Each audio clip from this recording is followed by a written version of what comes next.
ఈ గొర్రెలు పాపం యాదవ రాజులకు చేరలేదు, యాదవ సోదరులకు ఎవరికి చేరలేదు. బినామీల పేర్లల్లో మంత్రుల ఫామ్ హౌస్లకు చేరినాయి, ఎమ్మెల్యేల ఫామ్ హౌస్లో చేరినాయి. కావాలంటే ప్రతి ఫామ్ హౌస్ చెక్ చేయండి. ఈరోజు దొరకపోతే నేను సీఎం గారికి ఈ ఆర్జీవీ మీడియా ద్వారా విజ్ఞప్తి చేస్తున్నా.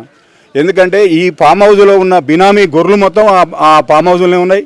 ఆ ఫామ్ హౌస్లోనే వాళ్ళు కోట్లు సంపాదించుకున్నారు. ఈ యాదవ సోదరులకు ఒరిగింది కూడా లేదు.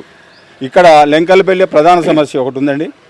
అది ఊరు పక్కన ఒక పెద్ద వాగు, ఒక 3 ఊర్లకు దారి. అది ఆ 3 ఊర్లకు పోయే దారిలో ఒక 10 సంవత్సరాల నుంచి పోరాటం చేస్తున్నాం. దాని మీద ఉప ఎన్నికల్లో మేము ఇక రేపే నోటిఫికేషన్ ఇస్తాం, దాన్ని ఏపిస్తామని చెప్పి ఒక 10 గూడలు తీసుకొచ్చి బ్రిడ్జి అది రైతులకు 3 ఊర్లకు నామపురం, షేరుగూడెం, నిర్మట 3 ఊర్లకు దారి. అది పోకుండా అప్పుడు ఏదో వేస్తామని 4 గూడలు తీసుకుపోయి ఏదో